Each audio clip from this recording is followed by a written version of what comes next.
Hi guys, in this tutorial I'll teach you how you can transfer the ownership of your Wix website. So it's pretty easy, whether you're on the dashboard or on the side menu here, simply click on the side action button and the three small dots here, and then simply click transfer site. In here just add the email of the new site owner, so I'm just gonna write some random stuff, .com, .com, like this. And now you just need, what would you describe them as? So if you're freelance and you're working on a website for a client, you can just click a client, or an agency, freelancer, someone else. It doesn't really matter. So just click continue.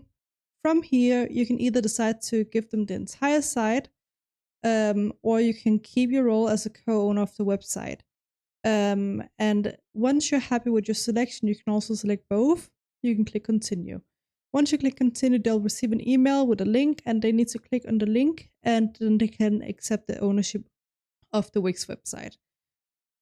And that is basically how you can transfer the site to a new owner on Wix.com. I hope you found this tutorial helpful, and let me know if you need anything else.